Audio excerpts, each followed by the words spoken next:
You be trying. Oh man, you know, okay. I've been meaning to tell you this for months. Oh my God. Do you know? What? When I was with Hitta J3 in New York, he was playing unreleased Hitta and Mozzie. Mm-hmm. Oh shit. Let's just say Mozzie took your ass down a peg. Did he? Oh yeah. Yeah. Can you elaborate? I can't remember exactly what it was, but it was something like, tell that stupid bitch Jalise to shut the up.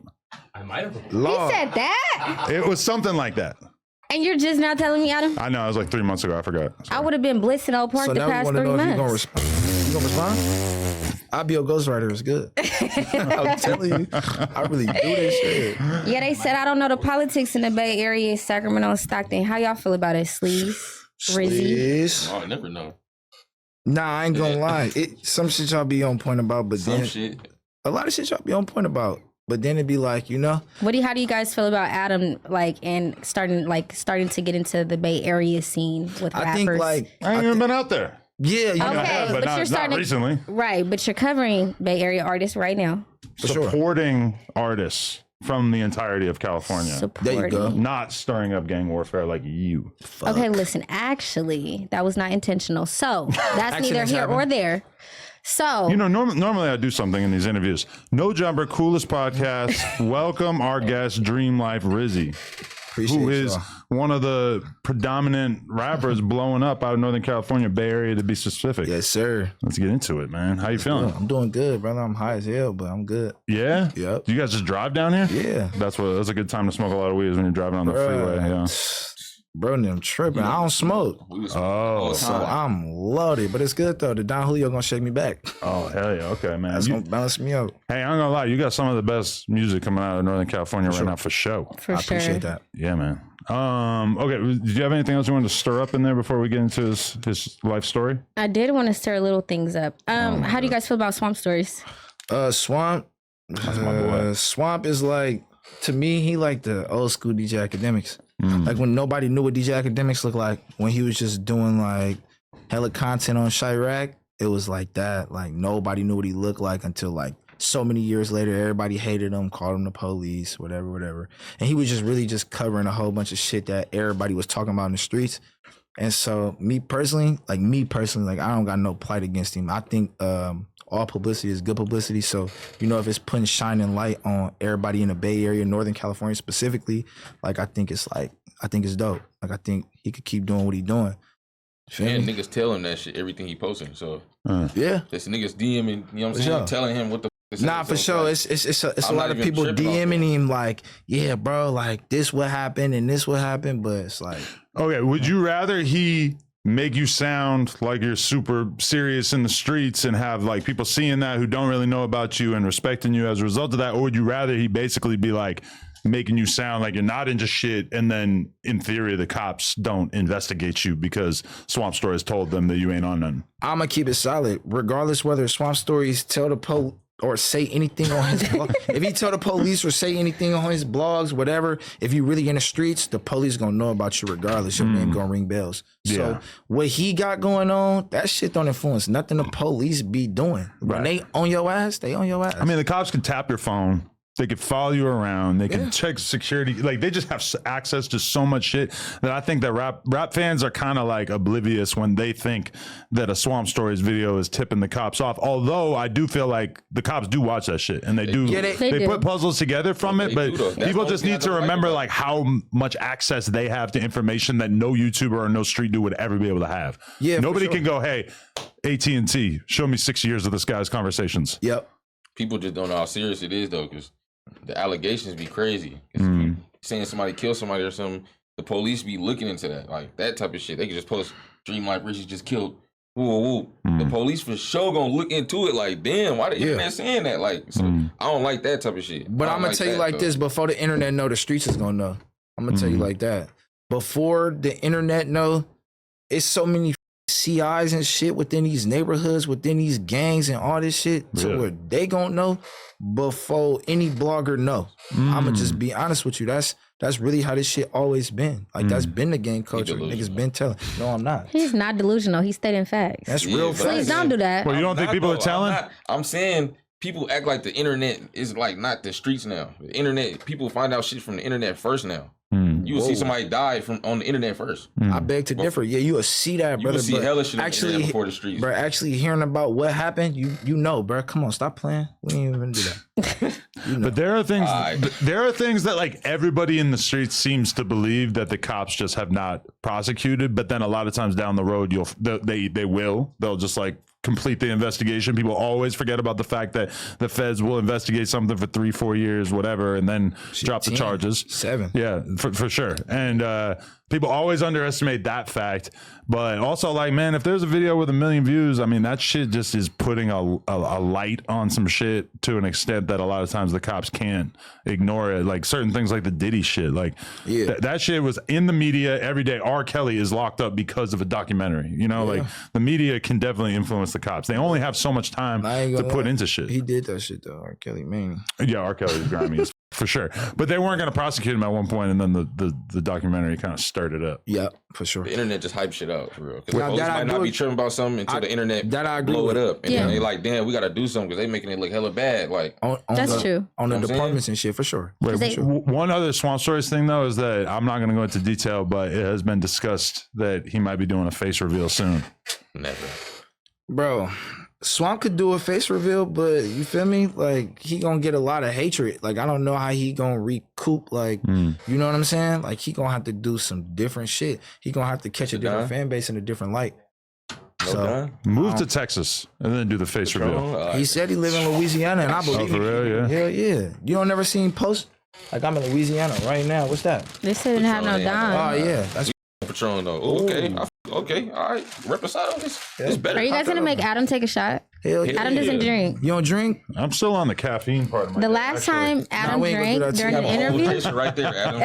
That's the chaser. That's what he needs. Got a whole chaser. Honestly, that is what I need. I need to chill the fuck out. It's been a long week. For sure. Yeah. I'm too high. Can I ask you guys one more question though? Let's do it. So, have you guys heard about like any of like the YouTube videos being in like discoveries? A part of investigations you guys haven't heard about? I heard about that. Like how do you guys feel about that? Me personally, I ain't never heard about no YouTube video from like a media platform being in somebody's discovery. Like, oh, we found out this information from a YouTube. I ain't never heard of that. Because Swamp Stories makes you sound like the Grim Reaper of San Francisco. Nah, I'm just a rapper, bro. You know, I just be doing my thing. He's gassing you up. I wouldn't say that, but I just be doing my thing. You know, like. It's always gonna be a narrative that get pushed out in the streets. I mean, like, you know, I'm not gonna say like I ain't never did nothing, but I ain't never did nothing. Like, you know, I just be rapping. I do this shit for entertainment. It's fun though. I did see you say you ain't nobody in your hood till you caught a body. And it appeared that you were talking about your own hood. And then I was thinking, well, you're somebody in your hood. Adam, you be trolling. I swear to God, you be trolling. I know my brother didn't say that. He did say that. Nah. He just didn't think we were going to take it the way that I take it. I take everything super literally. Nah, look, on some real shit though, I was really talking about like general. In general, yeah. Like in general, like now our generation is so up to where like you don't have a name until like you don't have like a real name until you kill somebody. Like, and it's up. What? Like, that's the. I'm saying you gonna hit it. Sure, you want me to hit your big old white blunt? Why are you guys like? Sorry. Because heavily influencing Adam right now. You got a blanket on that thing. Bro, Adam be trolling. Y'all want him to hit the bottom and hit the okay. Hey, listen, it's been a long time coming. I've been waiting. We've been waiting for him to come. The last time Adam hit a bottle or a shot during an interview, I think it was with bands. A Northern California artist was with bands. Come on, let's do it. That interview was interesting. Out of here! I'll do heroin right now. I don't give a. Nah, don't with that. You don't even know I just said that. Did I not say that on the way down there? I said nigga go down and get some eggs. You feel me? You playing crazy. No, I'm gonna do 10, 15 milligrams of Percocet and just sit here like it ain't nothing. Nah, them perks ain't cool either. See, that's why 10 to 15. 10. I can't go full 30 on them. No, you saying crazy. Not blue. Oh, yeah. I was taking them motherfuckers when I got shot. When I got shot, I was on perks heavy. Just then, though? Hell yeah. I got off that shit quick because I kept nodding off. Kept nodding off bad. I ain't like that shit. Yo, it's a crazy thing when somebody you know who doesn't get up gets like a serious injury and then they're in the hospital and they're on hard drugs, because that's what happened to 4Extra. He had never been on perks or anything like that, and then he was in the hospital. He blew his hand off and he's finally experiencing that shit. Yeah, bro, how he doing? His hand still up? Like, I mean, I know it's still up, but like he cool, like as far as like the movement and getting all the way back. He ain't really talking to me right now, so I'm going off secondhand information. But he did say that he had metal in his hand, so I don't know if they like put a bunch of metal shit in there to like piece it together and shit. But I think he's missing at least like 2 fingers. Oh man, that's fucked up. That's unfortunate, man. I hope he get right. I hope he get better. For sure. You ain't hitting this, right? No, you'll die. Yeah, because we had hella fun on the 4th. We was turned on the 4th. Really? What did you guys do? We was in Richmond. You want that? Or? Nah, I don't smoke. Okay. So you were just contact high. I was contact high as fuck. Got it. I'm saying you let it smoke. Yeah, I wasn't even supposed to do that. Oh, shit. I was supposed to be on my team. I'm bullshitting. My nigga Gravy. That nigga said, I ain't gonna lie, bro. That nigga said, F this nigga, bro. Put the little AC shit on. I ain't gonna lie, it was some good shit though, because it wasn't too many. Put him in his mode though, because I peeped when the music cut on, he started sliding. We brother damn near just like pushed the whole way. We gliding. Y'all was sliding or slicing? We was slicing for sure. Okay. What's the difference? Slicing is like real smooth. It's like more player. Like sliding is like you on some other maney shit. Okay. Slicing is like, you know, like you ever seen a hot knife cut butter? It's just so smooth. Whew, slicing. That is a good vibe for sure. Okay, wait. So let's go into the early days and everything. Can we talk about just you growing up in San Francisco and what your upbringing was like and everything? Man, I feel like it was a dynamic to it because like I didn't necessarily just grow up specifically in San Francisco. Like I grew up all over the Bay Area, like all over the Bay Area, except like Vallejo and Richmond. I moved like to the East Bay as I was getting older. So started off in San Francisco at like 8. Why your family move around so much? Cause it was just hella many shit going on within my family. Like, you know, I got a lot of older male cousins. Right, because you're the youngest out the family. I'm the youngest out the family. So as shit progressed in the streets for people around, you know, my immediate and around my sisters and my mom and my aunties and shit, they like, we got to get up out the projects. Then we moved out the projects when I was like 8. We moved to Oakland. We moved to the town. Then that's when it got like kind of simmered down. But then as I got older, then I started getting into Oakland politics, you know, going into Oakland schools, middle school, and then shit ignited there. I got kicked out of school and had to move to Pittsburgh. Right. And then when I moved to Pittsburgh, it was just like... You got to see what like a normal, quiet life was like? In Pittsburgh, hell yeah. It was cool. It was cool for the most part. I mean, I ain't gonna lie. The one thing I'm gonna get at Pittsburgh, like out of every city in the Bay Area that I ever touched, all the niggas out there can fight. Really? Hell yeah. It ain't shit else to do. You either playing basketball, play fighting all day, like, or just like you walk miles just to get to your nearest park or your nearest store. Like you gotta walk miles, like every day, like to get to where you need to go. If you don't got no car out there, you shit out of luck. It's like a real suburban, like, you know? Yeah. Ain't nothing close. People in California and shit take it for granted that shit is like kind of close together in comparison to like where I grew up in New Hampshire. It was like super normal. Like you drive like an hour to go hang out with your friend. Yeah, that's crazy. That's just regular. Yeah, that's absurd. Shit is just far apart. I mean, I'm used to doing that though, because like I said, I was in Pittsburgh. All my partners in the city. All my cousins is in the city. So I'm getting on either BART, getting a ride by my sister, and when I got a little older, boom, whip. Now I'm driving every day to the city. I'm working in the city, so I'm in the city every day. You think you were just like ascertaining information in all these environments and like figuring out how to move? Because I feel like a lot of times the people that I see who are the most closed off and like unaware of the possibilities that life has are the people who just been on the same block their whole life. And a lot of times the people that I see being successful are the people who for one reason or another ended up moving around and seeing a lot of shit as a young kid. Yeah, what it is like I took game from every part of the Bay because like I'm gonna tell you, like with Pittsburgh, they got their own culture. Oakland, of course, got their own culture. And San Francisco, of course, has a real strong indie culture. Like, we real, like, diverse in the city.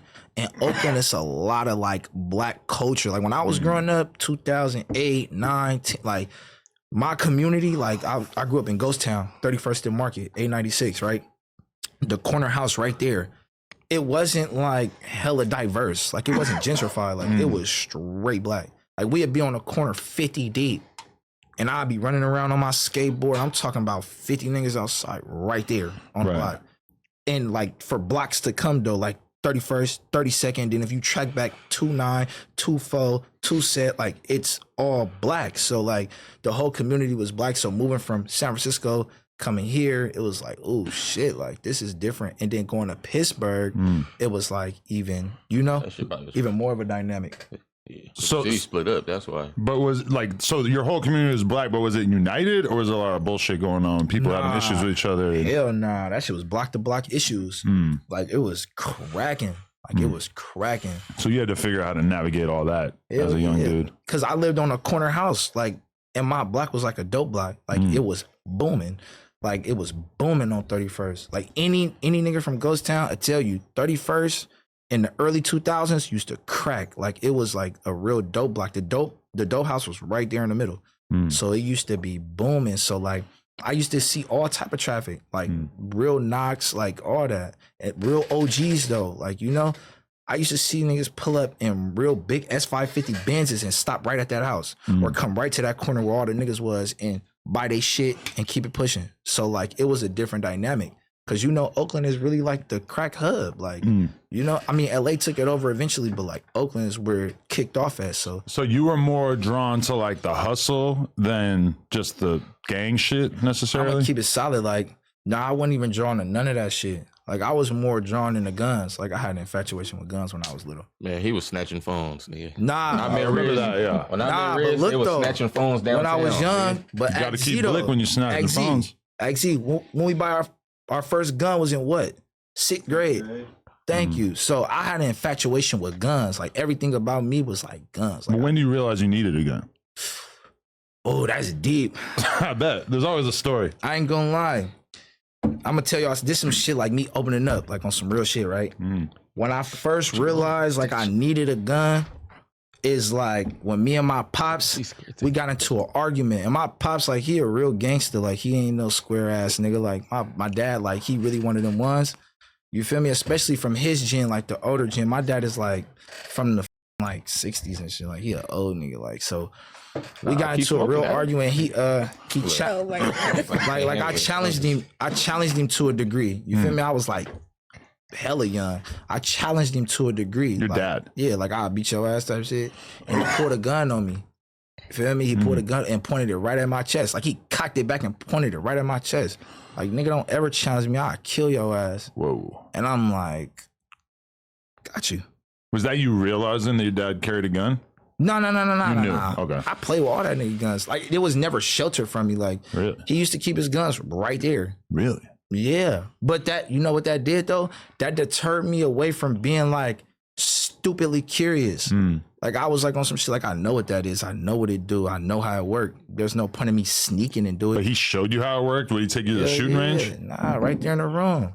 Like, look, nigga, these the guns in the house. If anything ever happened and I'm not here, access this. Go get it. At what age? Shit, probably like 9, 10. Yeah. It's real out there. That's I crazy. seen my first gun though when I was growing up in the projects though. My older brother had when I was probably like, I want to say like 5, 6.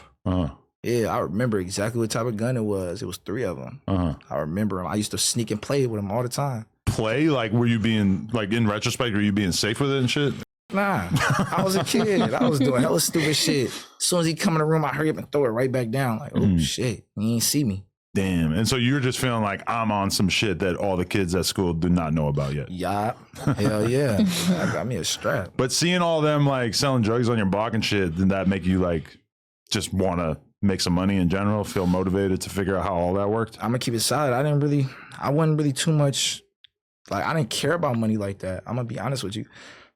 I started doing shit for money like as I got older, but it was never like selling drugs because like, you know, like I grew up in a family to where like my dad was on drugs bad. You feel me? My mama never f***ed around. My mom, she straight, clean, real true wife. Like she never played with no drugs, played with nothing like that. Like she'd just drink her little beer and be chill. But my dad was on drugs. So like I had like a strict like rule, like I don't f*** with drugs. I never sell it to my people. I never sell it to nobody. Like I just kind of backed up off that shit. I'd rather go rob. I became a jack boy. Really? That was your first hit?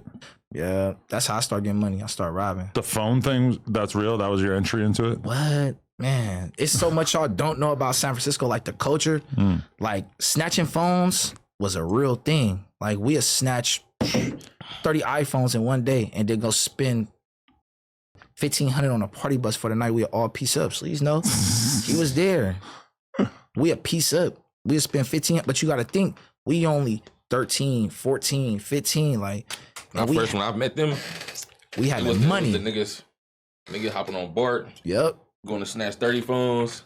Go back to Oakland. Big ass party. Yep. Niggas like we finna go Riz and them, bro. Them niggas turned like they was the turn niggas like. So it was the niggas leaving out the hood to go have fun. Like we was still in the hood. They the ones leaving out the hood to have fun. It's as simple as like I'm sitting there on the train. I'm looking at my phone, and then you bloop.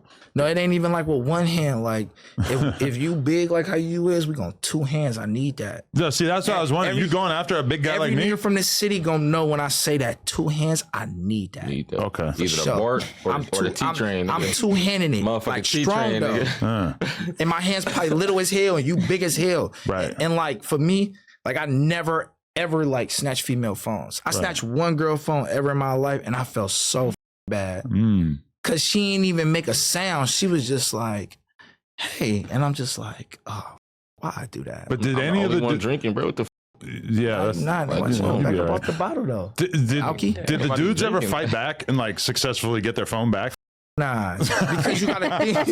What do? You just run for your life? So listen, so like let's say it's me and Sleaze, right? And Free P, my little cousin, crazy. He taught us this though. Like he put me on to snatching phones. My younger gen was the ones that put me on to this shit. Cause at first I was in Pittsburgh hitting houses. That was our thing. We running in somebody's house. We gonna find a little key, befriend a nigga and slime him. You feel me? We was sliming the P. It was bad. But in the city, it was like more aggression, like more like brute force, like just get it and go. Like nigga, just take it. So P, like what we'd do is I see a nigga on his phone, he at the bus stop, he like this, you know, traffic rush hour in San Francisco is kind of almost similar to LA. Like it's hella people everywhere. Everybody's walking. Well, you can like escape in a crowd in a lot of parts of San Francisco. Pretty or in good. the alley. Yeah. Alley was our thing. So we played like, it was like 6 alleys that we played. If it wasn't booming at this alley, it's definitely booming at this one, and you know, all over. So like if he's sitting there on his phone, we snatch it. Boom. I 2-hand, I need that. I start breaking. But I won't run too fast. I'll run just fast enough for him to think he gonna catch me. As soon as he take off, bro gonna clip both of his feet. Whoop. Clip, his ass gonna fall face first. Blow. And then I just jog off. What you gonna do? I just jog off. I'm jogging off after that because you done scraped your knees, hands, probably done hit your face on the concrete, and then we just all disperse. Poof. What's the best race to rob for an iPhone? The best race? It wasn't no race. It wasn't no race. It wasn't no race. I'm gonna keep it solid with you. Bro. It was. We not robbing no black people. I'm gonna keep it 1,000. Now you're not gonna rob. Nobody ever snatched a black person phone. On the homies, you not, because they gonna see it coming. Not even that. I'm just not doing it. I wasn't doing it to my people. I'm gonna keep it 1,000. Every time we even look, they'd be like, "Oh, them little niggas right there. Let me put my phone up." I swear it was like that. Like, it was predominantly like Asian and white people. For sure. It wasn't like Mexicans, or because that's who had the money. Asians and white people in the city. It's all split up. It's we coming from the projects. As soon as we leave out, it's by the downtown time and shit. When we hit downtown by that ballpark, it's all Asians, white people. Like, so we just terrorizing. And then like you laughing, but we had a spot downtown. See, they don't know. Channel 4 was our spot. We had a spot, a block, Free P. We had a block downtown. So it's us, and then we surrounded by money. So when I'm saying like Adam, like we would go out every night and snatch 20 phones, come back to the house, count that shit up. All right, I'm gonna get $650 for this one, $600 for this one, $350 for this one, probably $250 for this one. And we call our little, you know what I'm saying? He gonna come take them all. Like he buy them all. You just had a guy that's just, this is what he does. Used to be able to walk up to a random Migo and buy this phone from me. 200. Right there in the L's. Cash you out. But like we come in, like the way we come in, bro, pause, no diddy. When we come with the iPhones, we coming with 15, 20. So he like this. Here you go. Here go 7,000. Go crazy, little bro. And that's how he talked to us. Go crazy, little bro. It's good. Y'all keep doing y'all shit. We'd go tuck the 7,000 up at the house. Before we even split it, we'd tuck it up. I'm the oldest, so I always carried the money. We'd tuck that shit up, put it all up, and come right back out and go on another run. Would you ever take an Android?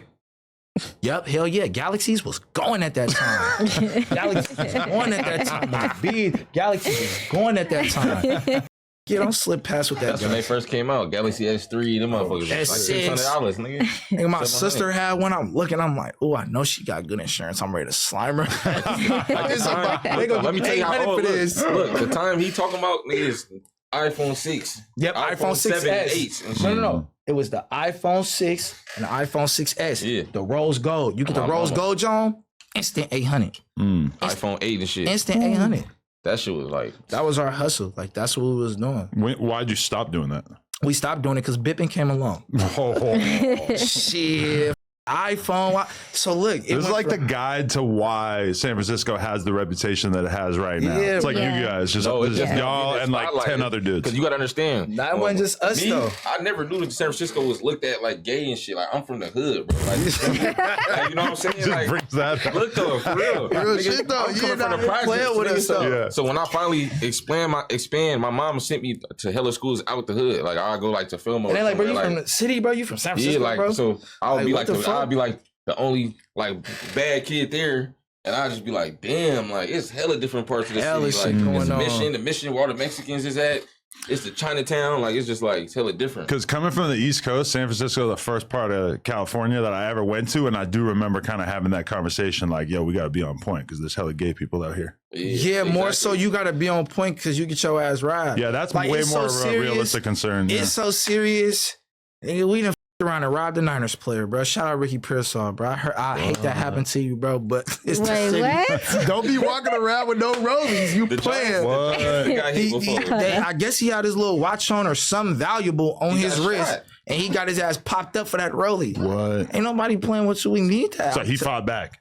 I don't know if he resisted, but it sounded like he did and he got shot. You feel me? And so it's like, that's what I'm saying. Like in the city, like you don't know where it's coming from because niggas is lurking. It's like LA, you know, LA, they coming from the hood going down to Melrose, just robbing niggas. Playing crazy. It's the same way. We from a city that got money. For sure. Just don't play crazy with us though. That's we gonna rock our little jury down here. Just please don't play crazy with us. Yeah. No, I mean, I remember the first time I went to San Francisco in like 2007 or some shit.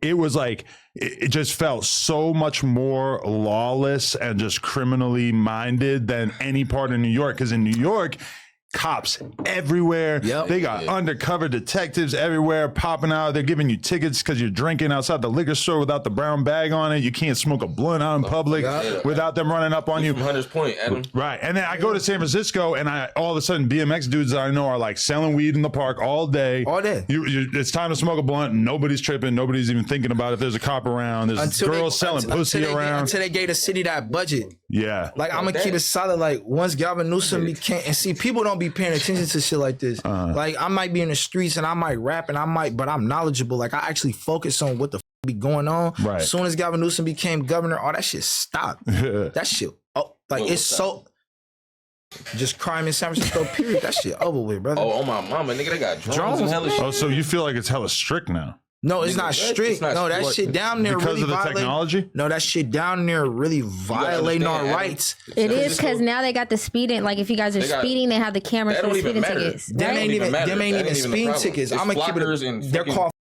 Look, soon as you slide past that motherfucker with some stolen plates, they're gonna issue a warning to every SFPD station in that area, if not the entire city, right? And they're gonna start dispatching to that area. And when they catch you, they're gonna catch you. And then they gonna put the drone on you. They're not gonna follow you with no PD car from hella far. They don't gotta do that. No unmarked vehicles. They're gonna set a drone on you. Listen, they're gonna set a drone on you that's about a few thousand feet up, and it's just gonna trail you the whole time. And then when you hit a corner or something, they're gonna box your ass in. Look though, but it's not gonna be black and white stuff. It's not. We got gang tasks. Straight gang tasks. Undercover police. They're pulling up in Hondas and shit. Matter of fact, before gang task, we had BIP task. It's been gang task though. BIP task is the new thing. Yeah, no. Now they have different task units for everything in the city. But bro, let's keep it silent though. BIP task was on dick. But gang task on dick though. You couldn't wear nothing black. You couldn't even slide in the city, bro. You know I was sliding. I was bad. It was following shit. It was on niggas bumpers. You go anywhere in the city, you bumping somebody's car, nigga, you gonna see the police out of nowhere. Flying. And no, they're not trailing. They flying out the car. Out of nowhere. So you're saying that like with all that license plate technology, that the classic move of like stealing a car and then spinning on your ops and then ditching the car, that just is not what it used to be. Nah, you can't do that shit no more. Really? Nah, it's no. Damn, you gotta crazy. in order to do anything in San Francisco, you gotta be like here.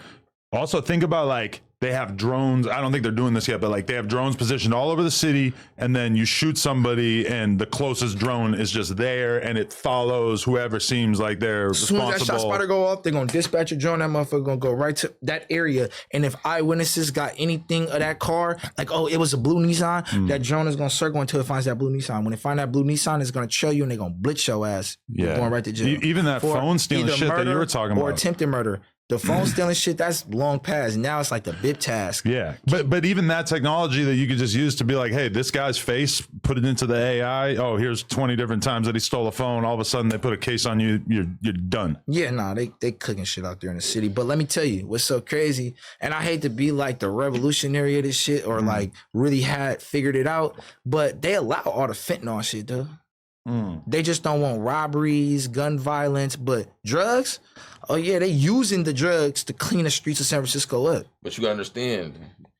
How many? Okay, out of 3 people, search it up. Out of 3 people, how many people die of fentanyl overdose every day? Out of 3. It's probably crazy. I don't know. You tell me. More than likely 2. It's upwards of 2 people every single day that die of fentanyl overdose in San Francisco. Way more than that. So you feel like they're just saying out of letting 3. fentanyl run rampant because it's killing all of these it's people. killing the homeless population. Really? Wow. See, people don't be thinking of shit like that. People be thinking like, oh, bro, look, this is what they do. They let that shit run rapid through the streets, clean out the homeless population, and guess what? Send all the Hondurans and whoever down there that's selling that shit right back to their country. Wow. I And mean, they do be taking them to jail though. No, they take them to, bro. I know. We fought cases. We be in court listening. They let a motherfucker get caught with a brick of fentanyl and OR. Out, yeah. But I had a gun charge, simple gun possession, right? And did 2 years on ankle monitor. Think about it. They ORing a brick of fentanyl, like a whole brick. They're telling us a kilo it is, half a brick of meth, nigga, 2 8 balls of cocaine and OR. Me and Cuz is sitting there like, bro, what the? Like, we listen and pay attention. That's another thing. Don't be paying attention. I'm listening and paying attention to everything they doing in court. Y'all ORing everybody, and I'm sitting there like, bro, why do I still have this on my leg for a simple gun possession? Yeah. Ah, man. It's wicked. I just like, I'm kind of struggling with the idea that all those people are going to die. Just all the homeless people are going to die. And then at some point, the problem will be better. I feel like it doesn't really work that way because normal people just like get into fentanyl or get into hard drugs and like become these homeless bums on the street, right? So, yeah, true. But listen, you got to understand though, like our generation is not like, it's a druggy generation for sure, but not as bad though. It feels like that? Yeah. Like a lot of the people that's on that fentanyl shit is older. Yeah. They between 25, they between 25 and 45. You know what I'm saying? And most of them are at the tail end, like the 38s, 30s, you know, they at the tail end where they so deep in life, you feel what I'm saying? They feel like it's no way to come back from that shit or it's just really too late. Right. So they just going all out with it. You fried. I mean, your average your average your average like early 20s person in San Francisco, like what drugs do they do? Probably weed, lean, perks, you know. Okay. Adderall is like it's fentanyl in the perks now. Niggas is dying from fentanyl perks and shit, bro. Yeah, fake perks. Other people dying from fake perks. They been dying from that though. Yeah, that shit's serious. Our age group is dying from fake perks. So niggas be even scared to kind of take perks, but then like, you feel me? I ain't taking that shit. Everybody got their own vice, so it's like you can't really stop a nigga from doing what he go. He gonna do exactly what he want to do when it comes to the drugs. So it's like everybody is either on lean or perks. But you know, I just everybody to be alcoholic like me, just drink, bro. But everybody smokes weed and drinks alcohol. Everybody smoke weed and drink alcohol. I know a nigga that just wake up from a fake perk.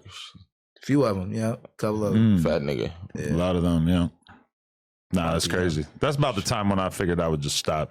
It's once everybody started dying from fake Xans and shit. You was with his hands? Oh yeah. Yeah, didn't Speaker Knockers die from his hand? I don't know. But No, definitely... syrup. It was syrup? Oh, yeah. Damn, he Allegedly.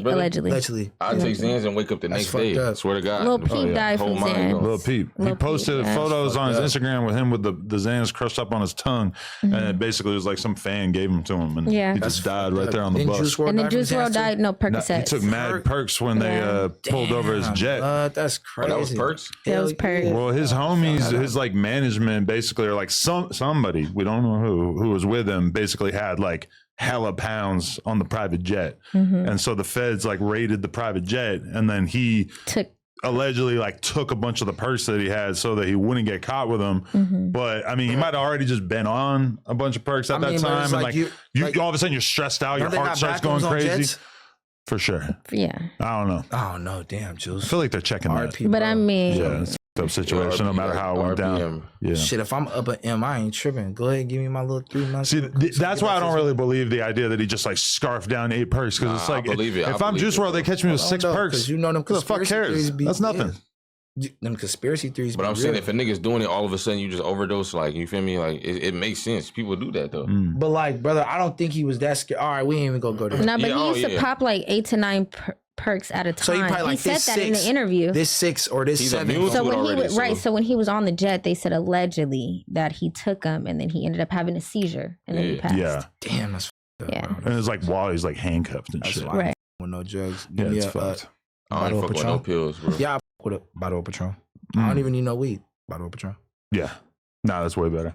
Okay, so like, you finished high school? Hell yeah, I graduated. Okay. Shout out to my mom. You know, God rest her soul. She passed away in February. RP my auntie. Yeah, for sure. Yeah, I did that shit for her and my 4 sisters. Like, they was like, bro, you got some other shit going on. Cause we was in Oakland. I got in trouble for some crazy shit.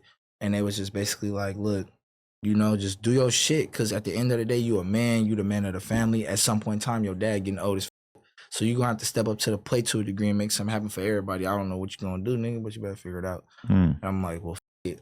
The least I can do is start a foundation. I know if I got my high school diploma, I could get a job. I know if I could get a job, then I could excel in that job.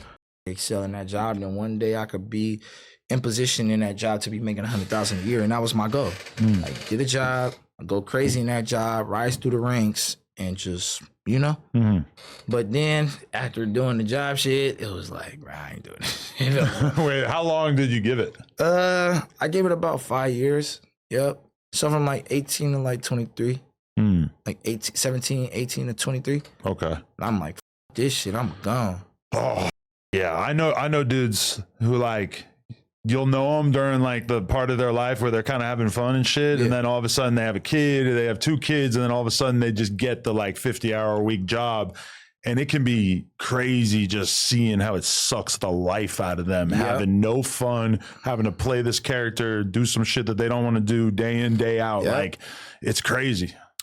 I know a few people like that. Yeah. I know a few people like that just be like, bro, like, yeah, bro, I make 62 an hour, $120 double time, but bro, this shit phony. Like, I'd rather really just be on the beach with $10 in my pocket. Like, this. I mean, you respect it because that's what you got to do as a man at a certain point. But it also, like, me as a kid, when I was 13, 14, when I was kind of realizing like, oh, this is how life works, I was like, yo, I'm gonna do anything to avoid that. Yeah. Because I know that shit's gonna suck the life out of me. That's what Riz did, bro. I swear to God, I used to trying to get jobs. This nigga was like, brother, I put my money into my music. He's like, all that. Put it all. Like, every dollar. Whatever money I get, I'm just doing my music. It's gonna pay off one day. You feel me?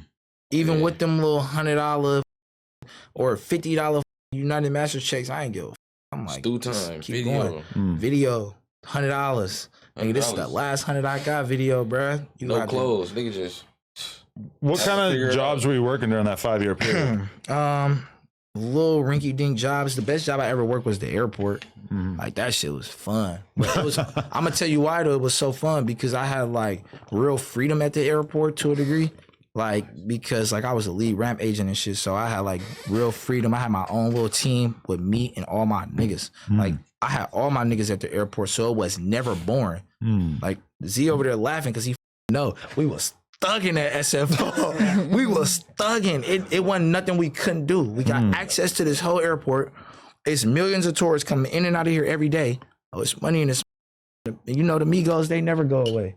Really? So I'm in a bag. How are you monetizing this job? There's a lot of options and things I could kind of imagine. Go to the airport. If you want a foundational job, just something to get you some little pay. If you 18, fresh off the press, you need some good money, and go to the airport. Because you're going to go to the airport and you're going to find a little side hustle. It's going to be somebody at the airport that smoke. So you sell them weed on a break. And then he going to tell her. And then it's just going to trickle down. Before you know it, you selling weed to the whole airport at 12 o'clock. Because that's when everybody lunch break is at the airport. Same time. Wow. 3 different companies at the same time. And you got 20 different customers. Like, bro, can I just get an eighth real quick? I'm finna go to La D and smoke.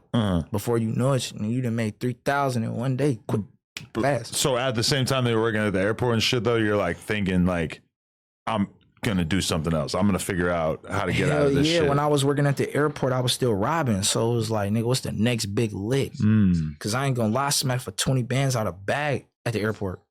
Just my bro, the bag came through the what's that shit called? The baggage claim. Yeah. And he called it in. Like, he called me like, hey, Riz, brother, I ain't gonna lie, it's this bag. That's like hella weed. It's going down to the bag room. Just have bro and them down in the bag room. Check the bags. He was sitting there. So bro and them down in the bag room. He wasn't scary, but he was just a little stupid. For me, that's my brother back though. He's slow. This nigga kind of slow. This nigga opened the bag. He touched the money. He called me. He like, brother, I ain't gonna lie, some money in the bag. It's like 1,500. I said, all right, it's good, for sure. Send it back, dude. We need that. So I switched my flights. I'm like, bro, like, hey, can I work on this flight? Because I got this to do and I got to leave early. So can I work on this flight instead? They like, it's good. So what I do is I go in the bin, stack all the bags. Soon as I feel the bag coming up, it's empty. I shake it. Do. I hear the money. I'm like, nah, that ain't 1,500, nigga. That ain't 1,500. Hold on. So I stack all the bags, leave that one bag in the front, and I pop that motherfucker over, man. Try 20,000. Try 20 bands. Nigga, I'm having a panic attack in the pit though, like this, heart like this. I start stuffing that shit all in my drawers and shit. I'm like, man, we out of here. Whoa. I instantly ran down to the mat, bro. My stomach hurt, bro. I shitted on myself. Really? Oh my God. I shitted on myself, bro. Like a little shark or like a full I'm like, log? bro, I'm f***ed up, bro. I think I shitted on myself. I gotta go home. He like, what? I'm like, yeah, bro, I'm up. And went home, counted that shit on. I called brother back. I'm a real nigga. Like, I'm real. Any of my niggas will tell you, like, I'm not no slide the dice ass nigga. Like, I'm gonna really break bread with my brothers. I called him. I'm like, nigga, this not no 1,500. He like, bro, what you mean, bro? What is like 800? I'm like, no, nigga, this 20,000. He said, what? I said, I'll see you when you get home. Click. That nigga pulled up, collected his 10, and we been booming ever since. Wow. I ain't never looked back after that. I'm like, if I could touch 20,000 out of here, I could touch 20,000 everywhere. But you were stressed out about getting caught? Nah. No? Because it was illegal. Oh, you can't right. airport, you only could transport $5,000 in cash. I thought it was 10. 10,000. No, it's 10,000 now. Okay. You know, I used to work at the airport. It was, at first, it was 5. They moved it to 7, and now it's at 10. Okay. But like anything past 10, you got 30,000 in your bag, we swiping that. You got 10,000 in your bag, we swiping. You got 2,500 in your bag, we swiping that for sure. If I see it, it's gone. Interesting. For sure. What the fuck? Interesting. But you were thinking about rapping all this time too? The whole time I was rapping, but I just wasn't dropping music because like I understood like to come into the game, you got to be polished. Like, you know what I'm saying? Like, and I just felt like me personally at that time, I wasn't polished. And then I'm hella shy. Like, people don't know that though. Like, I really don't like hella attention. I got it, but like, I don't really too much care for that shit. I'd really rather be the under nigga on the under, just chilling in the background. Like rapping ain't necessarily my passion. That's my little cousin passion, Varsky. Dreamllife Rizzy, he couldn't be here today, but like that's his passion. Like that's he's the one who got you into rapping? Yeah, for sure. Like that really made me be like hella serious. And this dude, he like, bro, you gotta fucking do rap. I'm like, bro, I don't give a about this shit. Like, you know, I'm on some other shit. I'm the reason this nigga even rapping. For real shit. That's why I said it. To stop. I did stop. Everybody get in his head, man. This shit. We was nigga really in the streets, nigga. But then when we did that one thing, though, you feel me, crack for them G's, though, I'm like, really rap. Mama. I'm like, rap, bro. To this day, I tell this nigga, like, bro, you just gotta focus on rap, bro. But you know what really kept me going, though? Everybody kept dissing me. Niggas just kept talking shit about me. So I'm like, this shit. Hold on. But you weren't even rapping yet, but people were dissing you, or you were rapping like a little bit? I was rapping a little bit, but niggas just kept dissing me. Like I was dropping little shit here and there. Okay. But I didn't have no expectations for it to go up. Like, but you had ops? Hell yeah. Okay. I was in the streets way before I was doing any music. So people in SF are so beef thirsty that they're just dissing anybody. You work at the airport. People were dissing. I was working at the airport, but I was still on bullshit though. It didn't matter. It didn't matter. I'm just around. Nah, but that's crazy. But so, all right. So you were getting motivated by that. Like, I got to clap back. Yeah. Hell yeah. Don't say nothing about me. Leave me alone. Actually, I just really want to be left alone. Yeah. Don't say nothing about me. I won't say nothing about you. We could just keep this shit cordial and squared away. But like, I mean, I just think like with this shit now, like it's the eagerness to want to go against like the 5 shit because like we so new on the scene to people. But in reality, we've been around. We just changed names so many times. But we've been around, though. So what were the other names? The first name that we had was Loaf It Up. That was like way back, though. That was like 2011. It was like Loaf It Up. Then we had SMD. Then we had Cold Case Gang. We ain't even did shit to be no Cold Case Gang. We was just running around riding ripsticks and shit. And we just had hella stupid ass names, and then eventually, like, we just became 5. Okay. Feel me? Damn, all right. So you probably know everybody that he's ever beefed with, right? I was just gonna ask him, who's the first rapper to diss you? Shit. I ain't gonna lie. The first rapper honest, though. To diss me, like, directly, it was a few of them. Who was the main one that caught your attention? The main that one made you respond. The main one that made me respond. Actually, I'm gonna keep it solid. I'm gonna be so honest with y'all. It wasn't no rapper that actually dissed me directly. Like, oh, Riz, woo, woo. No. Niggas never dissed me directly until like way later down the line. But like, somebody had dissed my brother in a song. You feel me? And I let that shit slide. Like, all facts. Feel me? I had heard somebody say my brother's name in a song. I'm like, oh shit, bro, tweaking. And at that time, like it's going up. Like it's hella shit going on. So when niggas had dropped that, I let that shit ride for like 5 months. Like I had all facts just in the vote for 5 months. But you said you wish you dropped it earlier, right? Yeah, I wish I dropped it earlier for sure. But then at the same time, I'm happy I did exactly what I did. Because right when that shit started to fizzle out, I kicked it back up. They like, what the fuck? Who is he? Where did he come?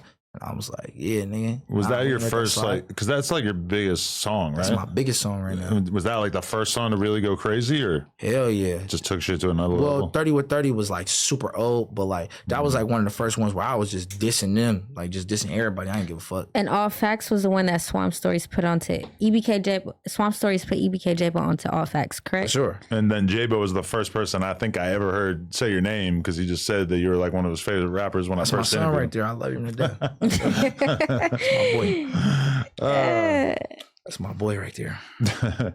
Nah, yeah, he was putting on. So, I mean, I was watching Swamp Storiez break down like why that relationship fell apart, and he basically just said it's part of it's more like the overall politics with the bigger categories of who gets along with who, and that Jaaybo and you at a certain point just weren't supposed to be getting along, and it just turned into that. Or is it more specific incidents? Nah, it was more so on some shit like, for one, like to me, bro, I could never respect no nigga like that. Like he not no leader to me. Like, you feel me? He a follower to me. Cause like it was a situation to where like a lot of shit could have been avoided. That whole situation could have been avoided. That shit ain't have to even rock like that. Like I really didn't have no problem with nobody over there. Like I don't give a who associate with who. You feel what I'm saying? Everybody is in this shit to make money. I've grown to a point to where I'm matured enough in my mind to understand that op niggas gonna associate with niggas I'm cool with, and all the way around the board when it come to getting some money. Cause at the end of the day, everybody got a family to feed. Because I heard you say that in the other interview where you were basically like, I don't give a I'm not dealing with that shit. And honestly, that's like one of the first like street rappers I really heard say that. Like everybody just kind of takes it for granted that you just have to pick a side and everything, and nobody's surprised when Drake says he doesn't want to do a song with Youngboy because he with Dirk.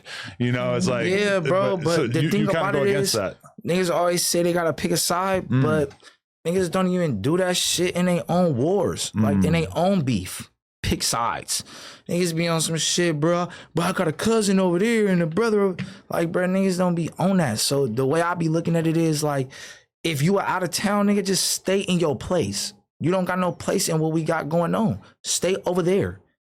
I'm content with you doing what you do, long as you never cross game.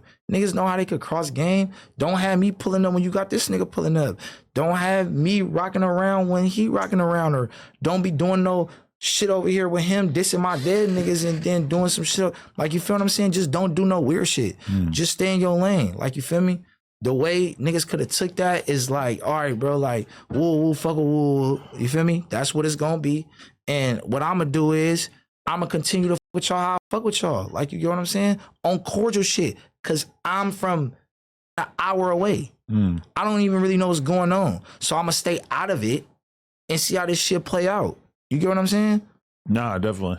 Nah, that makes sense. Niggas just jumped in full-fledged, but it was more, it's like hella funny. Then they shit. made it some internet shit. Then That's what make it some police shit. And then that's the whole thing about it. Niggas brag up, like, or say something about us going to the net. I ain't never went to the net. I might have went to a song, but niggas was dissing me and just didn't know I heard all the unreleased. That's it.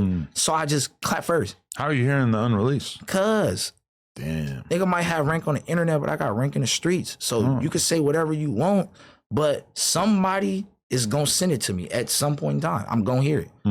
I heard all these niggas diss songs before they dropped. All of them. They like, Riz, bro, look at this. Unreleased pages, this page, that page, fake pages, little bitches, everybody. Damn. Sending it to me like, bro, you heard this?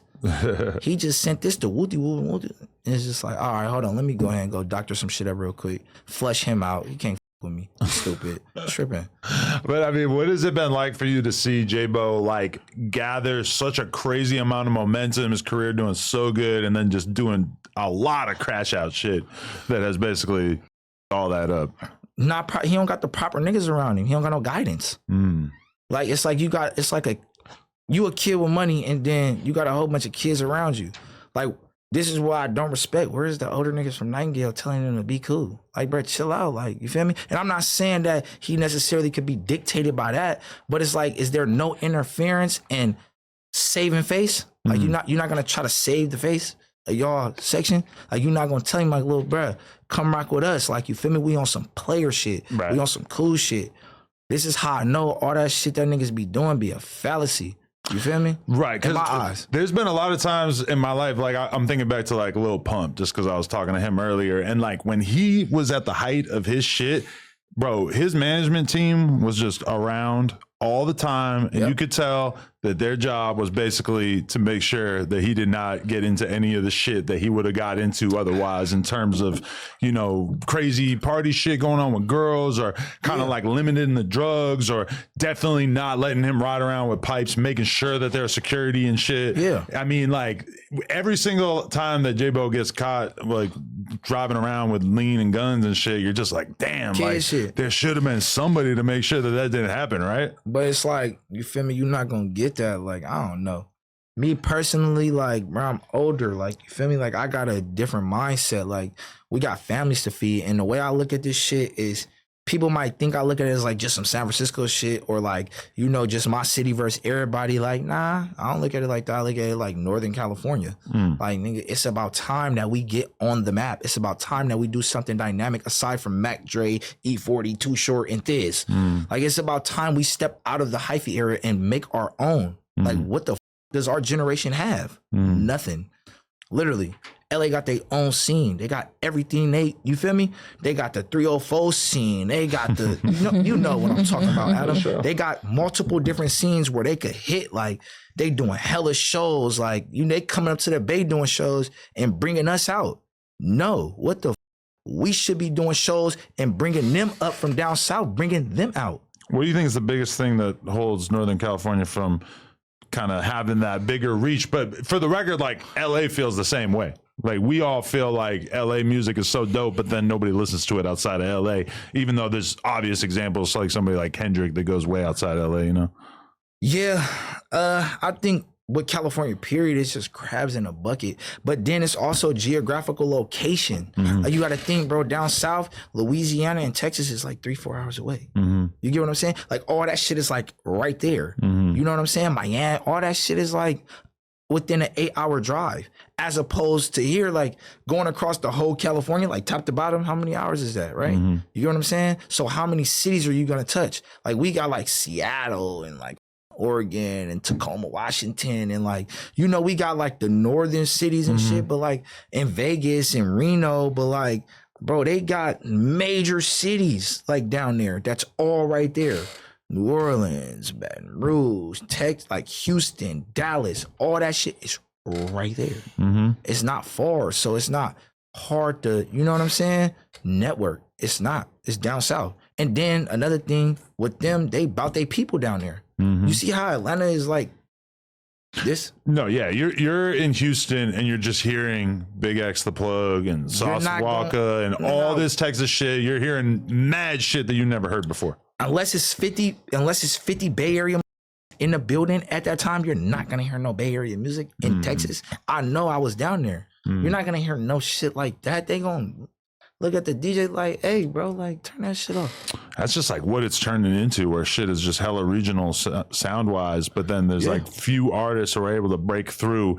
But it's like, if you go to Detroit, they're listening to Detroit rappers for the most part. You go. I was just in New York. They're listening to a bunch of New York boom bap shit that sounds crazy to me coming from LA. You know, it's just like, it's wild how regional shit is, even though like we all have access to so much information on the internet. It's so easy for me to listen to music from somebody from Texas. And I do, for sure. I dabble in it, but it feels like the average person is really able to just focus on like their city. Their city, yeah. But, you know, streaming kind of that up too. Yeah. Streaming kind of made that a thing where it's like, bro, if you just stream, you ain't got to do shit else. You ain't got to travel. What the fuck I got to go to California for when I just did 10 million streams in California? What do I have to go to New York for and promote my music? Like, it was different back in the day. Like, you know what I'm saying? Like, they actually had to travel and sell CDs and do shit like that and actually promote their music in different, you know what I'm saying? Yeah. In different states to really catch traction, to where I do a CD tour and I'm just selling my album in 7 different cities. I'm pulling up to this store, that CD store, and just dishing out albums. But are you trying to make pop records that could go super far, or are you just more trying to make the best version of what you do and just hoping that at some point that shit just resonates with a bigger audience? Nah, I'm gonna be honest. Like, I'm open to all music. Like, I do whatever, but like, you know, it gotta be like, for me, I really want Northern California to win, so I'm gonna stick to our sound. I'm not gonna drift off. Like, nah, I'm gonna be rebellious and I'm gonna stick to our sound. And when it catch, it's gonna catch. At some point in time, it's gonna catch. It might not be this generation. It might not be the next. It might be the one after that. But at some point in time, California, period, is gonna just catch traction. It's gonna catch fire. Like LA, New York did, Chicago did, Texas is doing right now. It's gonna catch traction. And when it do, I just want to be remembered as one of the pioneers. Like, hey, bro, that nigga Riz, he was one of them ones. Like, he, you know, set the tone for this shit. Right. We sampling his shit now and going crazy in New York right now. Right. Shit like that. Feels like you believe that you're like meant for like extremely great things in terms of music. Hell but yeah. You're still like pretty early in the journey. Like what's your vision of that? Like, do you feel like you're comfortable taking your time building your career, or are you more like in a hurry to get where you feel like you're going? No, I'm trying to step. I'm trying to go ahead and get it cracking. Like, not for, like I said, not for only me, but like for Northern California, Southern California. Like, I'm ready to just get to work. You know what I'm saying? Make the West Coast great again. Like, you know, the West Coast was fire, but you know, they didn't really like go like global until like the East West shit. You know what I'm saying?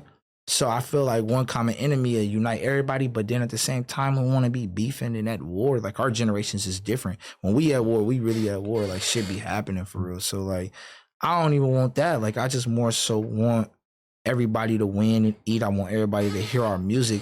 And I feel like we just need to go ahead and set a dynamic with each other to where we networking with each other and doing this shit on business. You know what I'm saying? Politics always going to be involved, but like, but Northern California more divided than ever, right? It's like, this shit is Northern California. Honestly, like, it's super divided. Like, it doesn't seem hospitable to like the music scene? Because it's like you want to do a meet and greet, you want to do a show, whatever. It's like that shit might get shut all up. these concerns make a lot of people maybe not want to do those things. It might get shut up, but like me personally, like you can ask my homies, like I'm the one that drop my nuts. Like I don't give a we finna do this meet and greet for sure.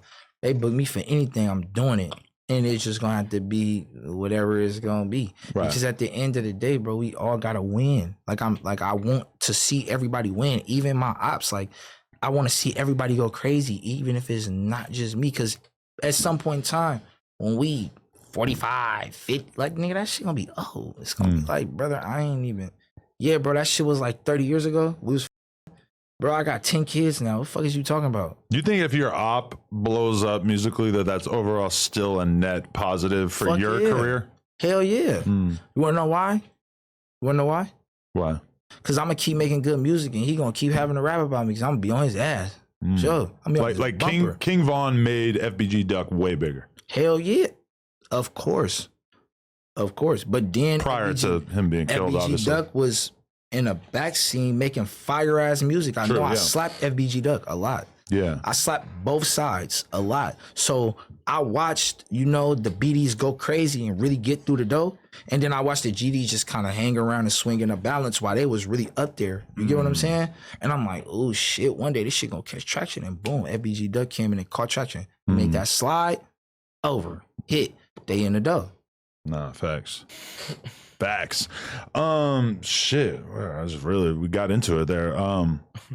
Damn. Okay. So, wait, how old were you during COVID? Because you apparently ran it up a lot. 22. During that era. Okay. I was 22. So you were just like working a job and shit, and then you also, was that the first like scamming type shit you got into? Hell nah. Before that, what I was doing some other little crazy little shit. Around, bro, like with like Safeway and shit. It was just some small shit, 100 here, 200-300 there. Okay. But like EDD was crazy though for everybody. Everybody had money during EDD. That shit was epic. Right. So how did that actually work though? You're just like, I mean, I don't know how much you would be able to go into it or if you would be worried about anything coming back from that. Hell nah, because I ain't really do nothing. Oh, okay. I ain't do shit. I was just collecting money. Yeah, I mean, you said you had $500,000 at one point. Hell yeah, for sure. I had some chicken for sure. Yeah, I mean, I wasn't doing nothing but touching ATM. Boop, do. Bam. And you blew $500,000? I blew that stupid ass shit. On what? How do you do that? Chains, cars, clothes, guns, stupid shit. Shit that I don't even got no more. Really? Hell yeah. That's impressive, honestly. I was born through that shit. Like, bro, I was buying something new every day. Like a new pair of underwear, some new shirts, new shoes, new every day. That shit was ridiculous. That's crazy. Okay. What about okay, you said you feel like you're blackballed. Hell yeah. What is what caused that? Nah, I just feel like in Northern California, like the Bay Area specifically, I feel like people be like scared to with me. You get what I'm saying? Because there's so much controversy that surround my name, but in reality, like ain't nobody gonna do shit if you with me. Like niggas gonna do some little internet shit, but ain't nobody gonna really do nothing. Like, you know what I'm saying? And I feel like that's what's also holding this shit back, because it's like I'm a dope artist in my opinion, like, and I feel like I could add a lot to like other artists, like musically. Like I feel like we could bounce off each other, but everybody be so stuck in the politics and the street shit to where they don't want to network or they be scared to network. So you think in the industry, Jaaybo is just viewed as the good guy, so therefore anybody he beefs with is viewed as like the bad he's just guy. a TikTok superstar. He a TikTok star. Right. You feel me? Like I'm not really like his street credibility. I don't really know about all that. Like that shit I don't even really too much care. But I mean, it's like the dynamic where we all look at like Dirk and Vaughn and Chief Keef or whatever as like they're the most successful ones, so they get to kind of play the hero role, and then everybody looks at the GDs from Chicago like they're the evil ones because all the best artists are beefing with them. I'm gonna keep it solid. Jaaybo ain't blackball me. I don't think he can at this point. Like that shit over with. Like you can't blackball me, bro. Like.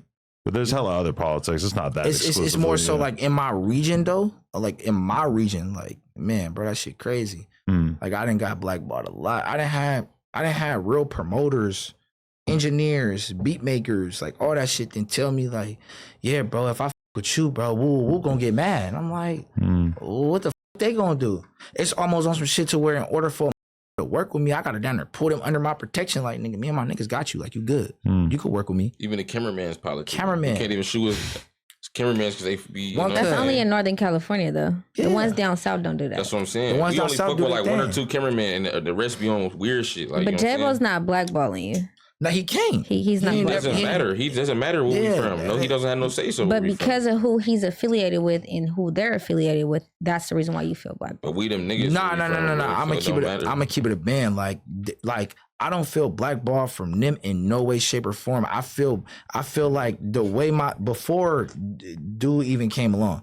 Before it was that, like when I made All Facts and shit, I wasn't getting booked for shows and shit like that. Like Thizzler wasn't even fucking with me like that. Like, you know, like I'm gonna tell you like this, bro. Like it was platforms that wouldn't post my music because it was too direct. But with post they shit, I'm like, bro, this nigga's talking about all my dead niggas. Like, what am I supposed to do? Not respond? You feel me? Like you can't give me the post, but you'll give it to him, and he's talking about all my dead homies. But now Thizzler is posting you. No, Thizzler posts me very rare. They still, bro.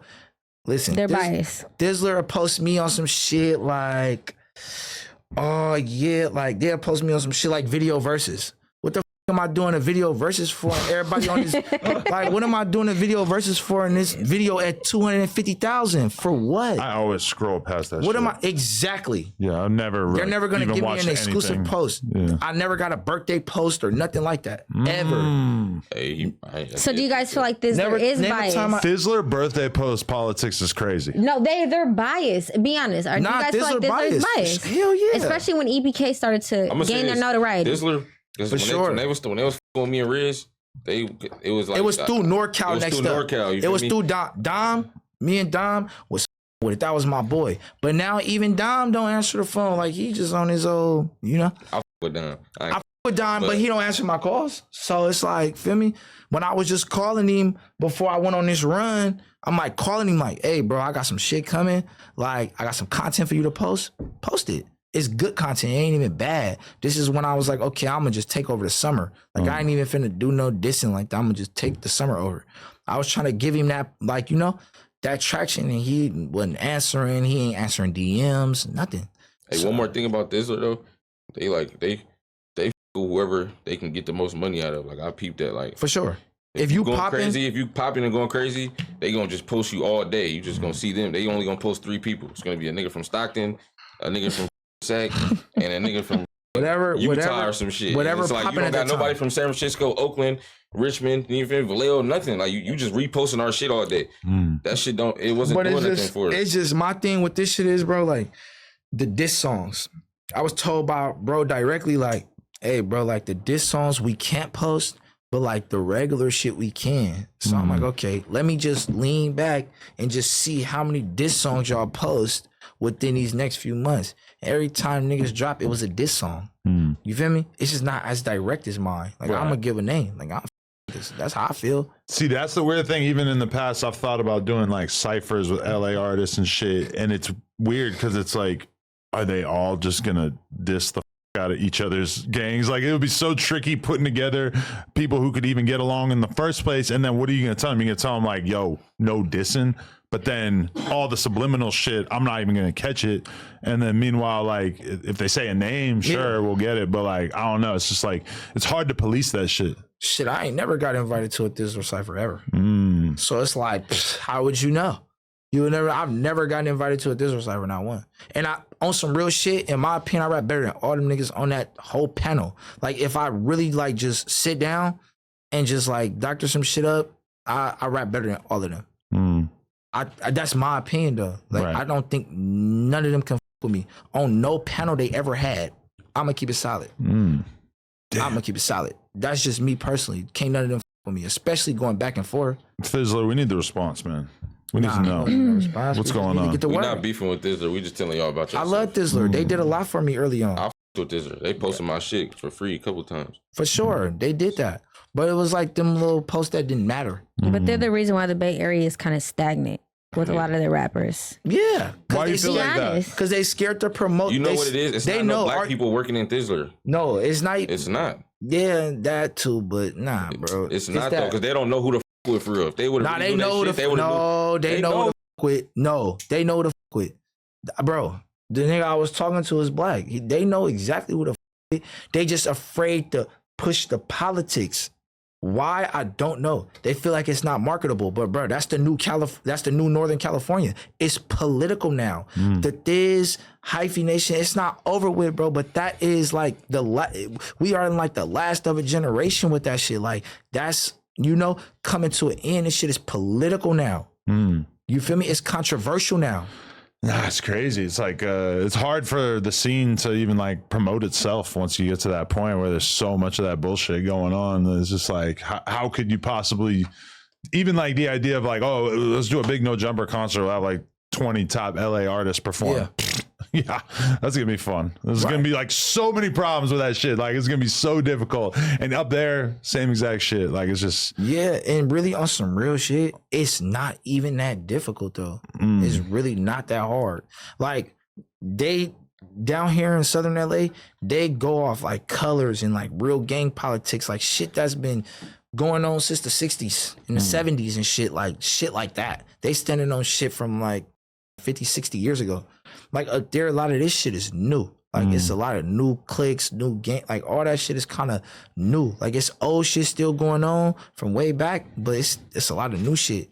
And a lot of shit can be solved with a conversation. A lot of people just be too deep into their pride and want to poke their chest out too much to where they can't have a conversation with another man and squash that shit. Y'all ain't never killed none of us. We ain't never killed none of y'all. Let's shut the fuck up and get this money. They ain't on that. Feel me? Niggas don't know how to communicate. That's all it is. People want ops. People want beef now. It's like, because that's something to rap about. Something they know it's cool. some lore. It just seem cool, but that shit be like when you really gotta stand on it. When it's really time to stand on it, niggas break every time. Whether it's death or whether it's jail, niggas be like, bro. Riz got so many videos of niggas on the phone. No, bro, it's not like that. And next day, nigga on Instagram, man, Rizzy, fuck Sleeves, come on, bro, all this shit. Niggas done diss me after we done had full-blown conversations like, bro, I ain't even on that. Like, bro, you feel me? It's good. Like, bro, feel me? When we get up with bro, we just gonna get up with bro. But y'all out of it, like, we cool. Like, whoop, like, it's good. And then diss me or diss my whole set. And I'm like, what was that for? Like, it'd be weird. So, I mean, I can't call it right now, but I think with Northern California direction we going in, I think if we just stick together, like one time, just a year of hardcore working and biting down, we could take a lot of shit over. Yeah, I heard you saying that like that's your big goal is to unite the Bay Area. And I was just like, damn, that's actually that's kind of like a lofty goal for a young person. Most young people don't really have that kind of vision. Shit, I might die doing it, but it's like, shit, if that's my legacy, that's what it is. You feel me? We all got to go one day. It's the only thing we promise after birth. So it's like, shit, like, as a man, like, your legacy is important because it's the only thing people go remember you for after you check. Like after you die, like it's over with. What they gonna remember you for? You know what I'm saying? Your legacy. So you got to make a staple in this game. And so that's my staple. That's what I want my staple to be like. Riz really did something with this shit and made it into something. Now we all having 200,000-300,000. We got, feel me, sold out shows. Bro, a millionaire. This nigga a millionaire. This nigga a millionaire. I just bought a Ferrari. But nigga, Riz was the one that really pushed the hard line for it. You feel me? Respect, nah, for real. Jalise, I know you got all the juicy, gossipy drama questions. I want to hear what Jalise got to say. Y'all want to hear what I got to say? Yeah. Say some up shit. Don't say no up shit. I'm drunk. Okay, look. This is what we really want to understand in regards to the politics in Northern California. Yeah. So, do you feel like, I just want to ask this question before I get into like the more sinister questions. Shit. Sinister is crazy. So Take with a shot, Swamp Stories, Swamp Stories, I feel like he added a lot of momentum to your career. Hell yeah. Because without Swamp Stories, I feel like a lot of people wouldn't have been engaged. Hell yeah. Now, recently, West Coast Gang Wars would cover you. Yep. And you would be on Nightingale. Yep. You and Sleeves, actually. Hell yeah. Why are you going I there? think it was Sleeves, huh? It was you. All right, so look, we gonna shut What down. brought you to Nightingale, though? What brought me to Nightingale? Oh shit, like, people just think certain shit is like impossible or like we won't do it. Like, no, like on some street shit, like, we will. We go anywhere. We travel anywhere, it don't matter. Like, Did you receive any phone calls after that? Shit, I received hella phone calls. Did you receive any phone calls from EBK? Man, Don't lie. You're under oath. They're No my jumper brothers. They tapped in. They had to tap in. You ain't got no choice. I mean, it's like you're not gonna do that shit in my hood. You're not gonna come to the 5 and do that ever. Well, EBK Baby Max went ahead and he did an interview on a live stream. Yeah, and he said that he's not block hugging right now. And you're not on that. And you know if what? he was on that, you'd be on a t-shirt. So he don't feel like you a threat. Bedazzled t-shirt. A t-shirt is crazy.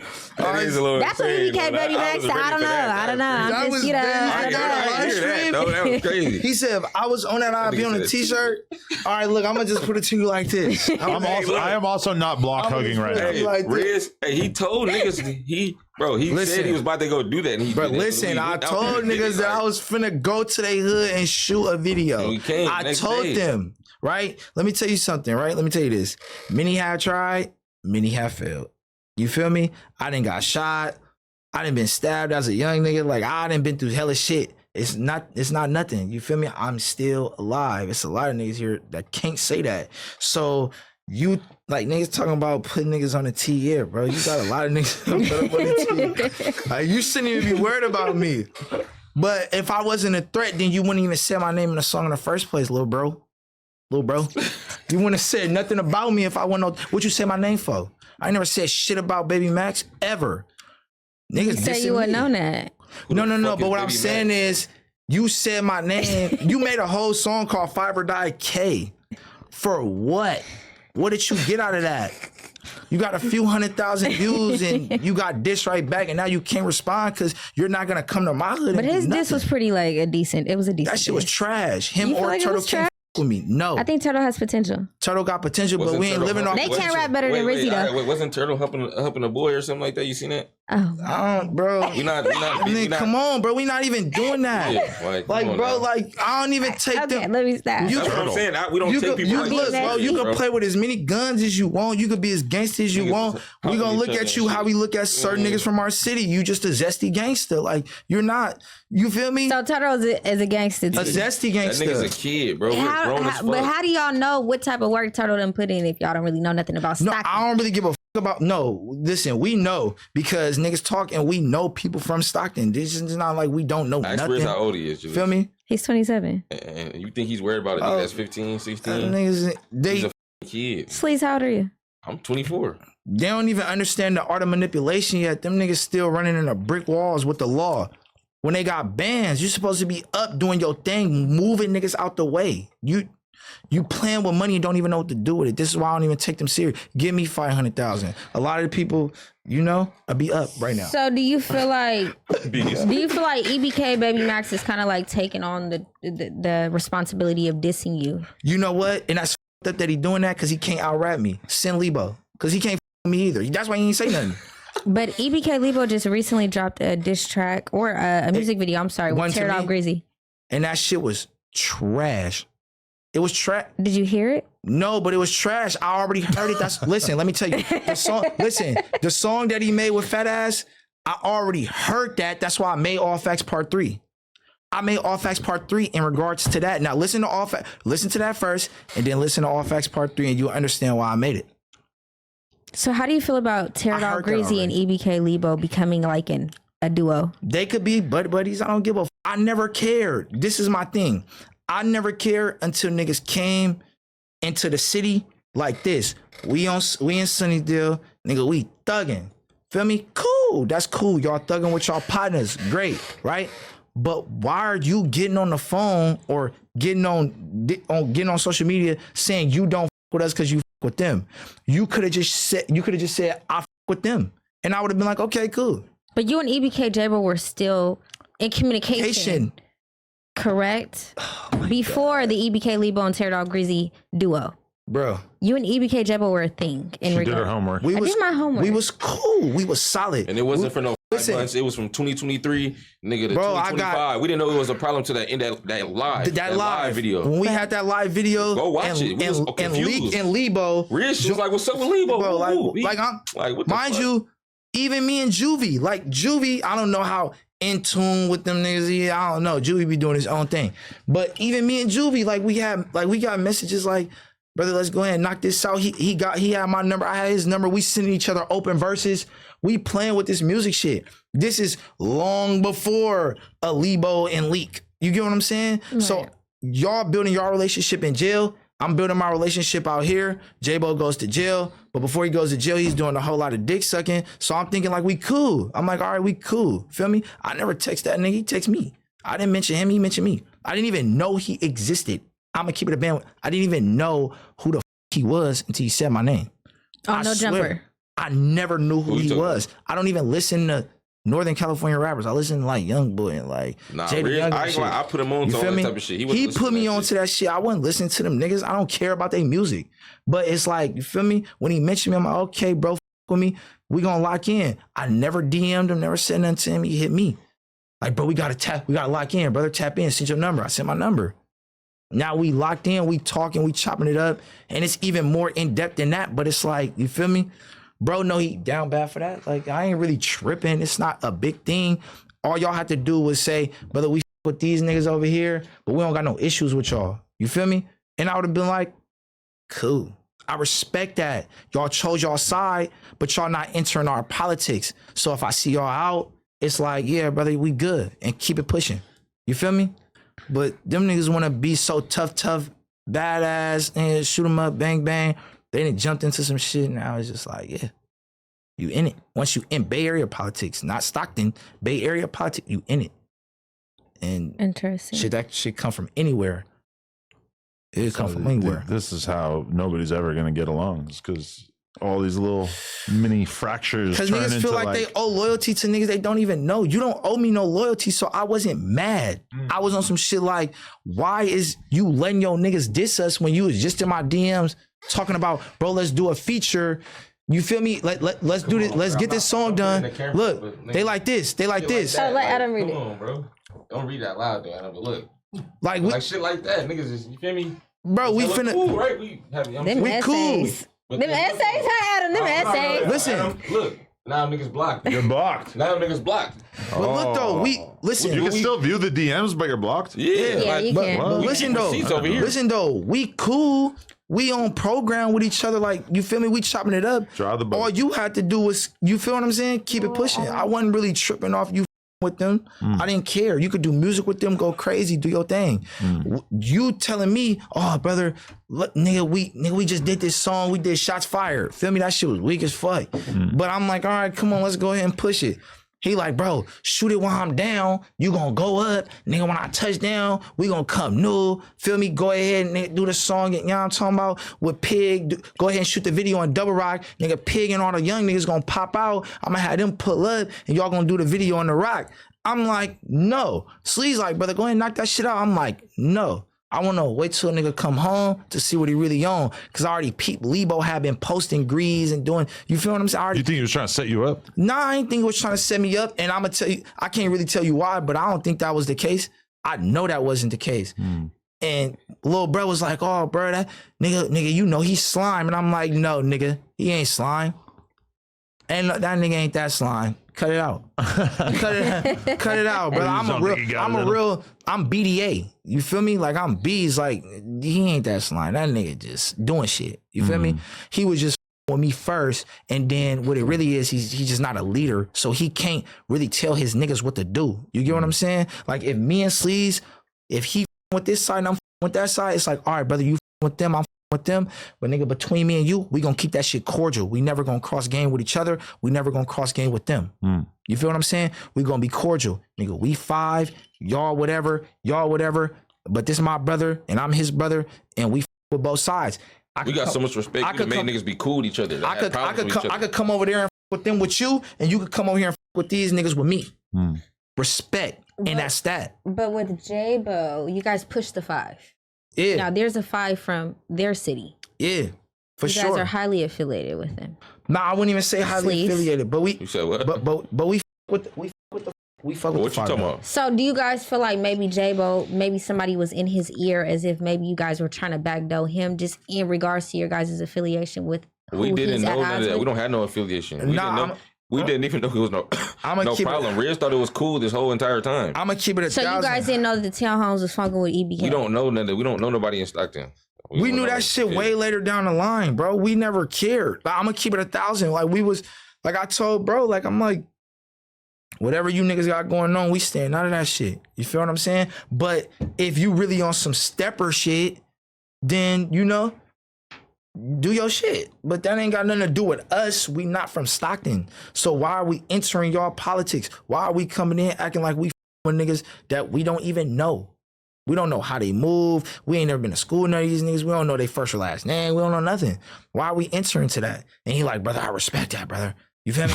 You already know how that nigga talk. You sound like Jaaybo. Yeah. Well, it sounds like he's doing like a Hulk He like Hogan. this on the phone. Brother, I ain't gonna lie, brother. I respect that, brother. I with my fives, brother, for sure. Like, feel me?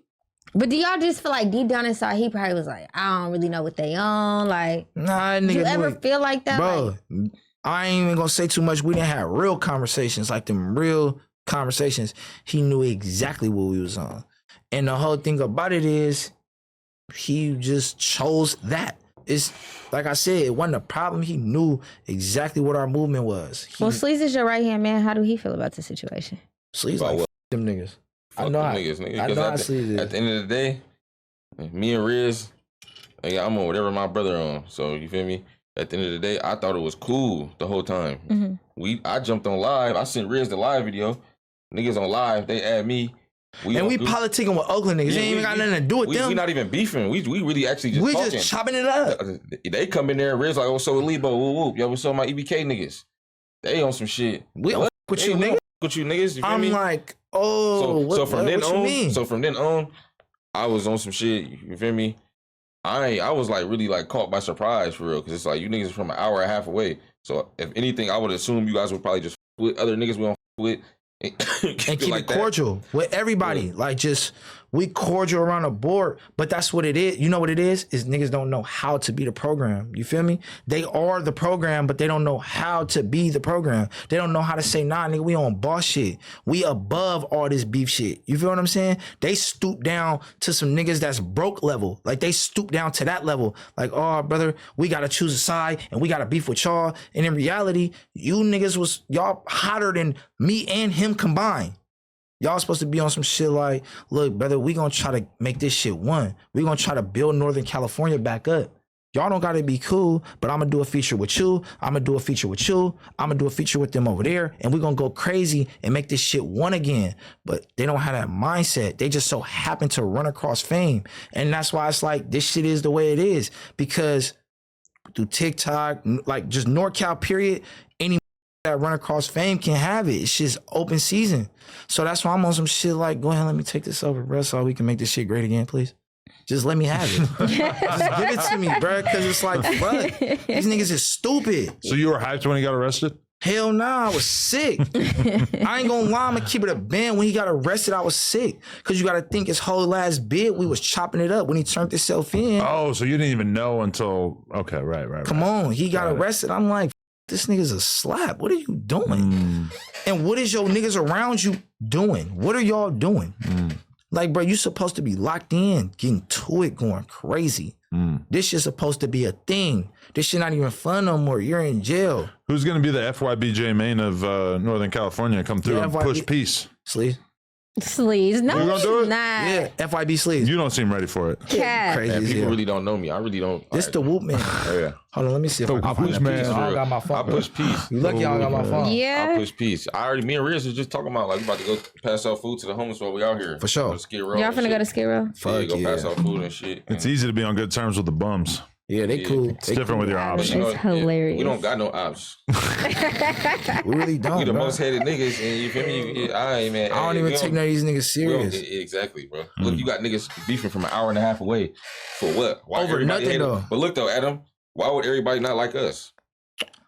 Because we a threat. Yeah. Musically, talent wise. Yeah. We having fun with this shit. Hey, Adam, talent wise. Talent wise. We No, just the music is really, really good. I agree. appreciate it. I appreciate agree. that. Appreciate No, that. it's definitely really good.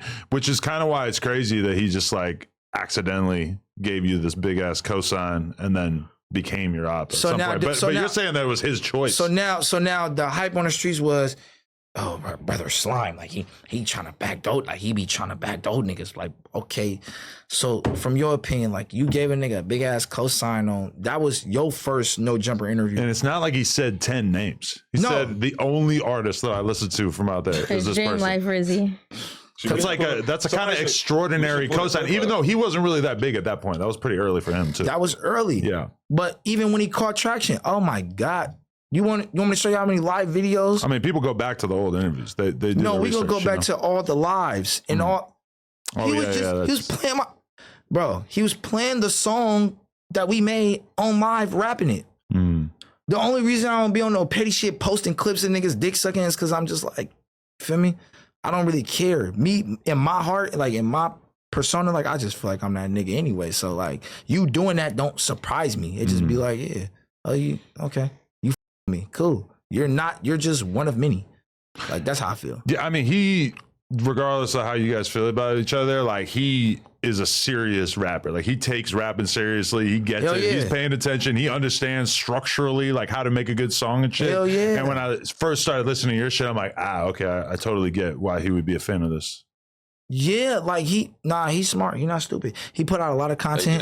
He's smart the way he structured his shit. Hey, yo, man, I don't know if y'all probably bro, why y'all got Steve Judge? From Frisco, Dreamllife Rizzy. Where you a troll? Pass me the 3 body 4. Yeah, that's that shit. Run it back.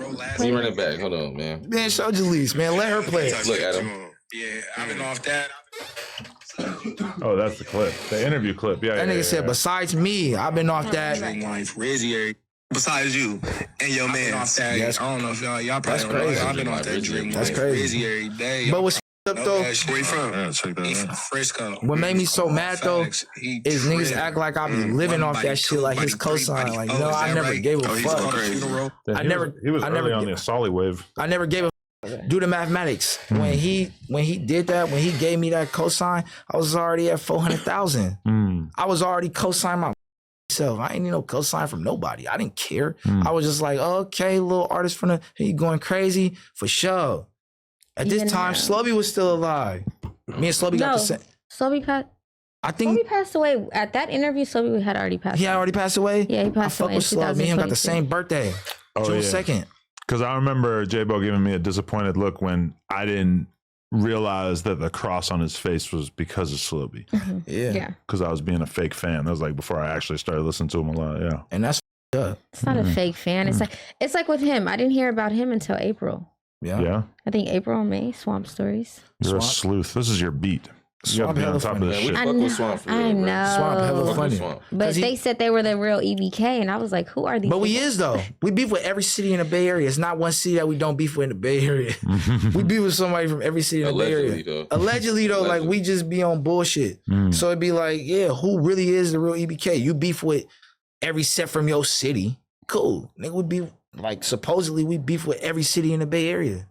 Supposedly. Outside the Bay now. Outside the, what? Nigga. Damn. Who y'all funk with in Sacramento? I'm not saying that I'm saying allegedly. Me? We on your ass. He said he wanted to be your ghostwriter for your Mozzie disc. Yeah, I know. I need that though. Hell Was you serious? You're not gonna help me this, Mozzie? Mozzie? Hot.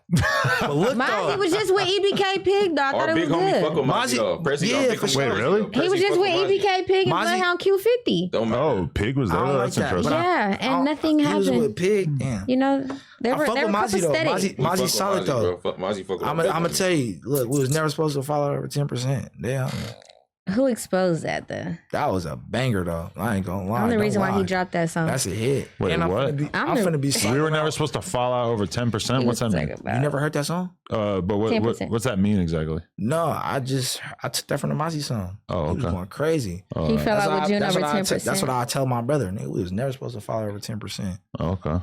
We be fighting all the time. We ain't gonna never fall out though. We gonna never fall out, but we be fighting for sure. All the time. We get it up. We just had a maniac argument. Really? About what? Hell yeah. Cause I be able to keep this nigga on point. Yeah, Robbie bullshitting. So he's more serious business wise, and you're just. I'm not gonna say more serious business wise. I'm gonna say like he the one that keep me from doing the crash shit that I used to be on. I used to be a crash. Okay. But I just never like, you know, It's a fine line because your fans kind of want to see you crash out from time to time, right? I'm not gonna let that happen. You feel me? Yeah, but you it's gotta understand what's going on. My brother just lost his mom. Yeah, for sure. You feel me? So you gotta think monitor niggas crash before all day. Yeah, niggas like, well, Riz get off ankle, he going, and I'm just like, brother, you feel me? Just focus on the rap because at the end of the day, success is the best revenge.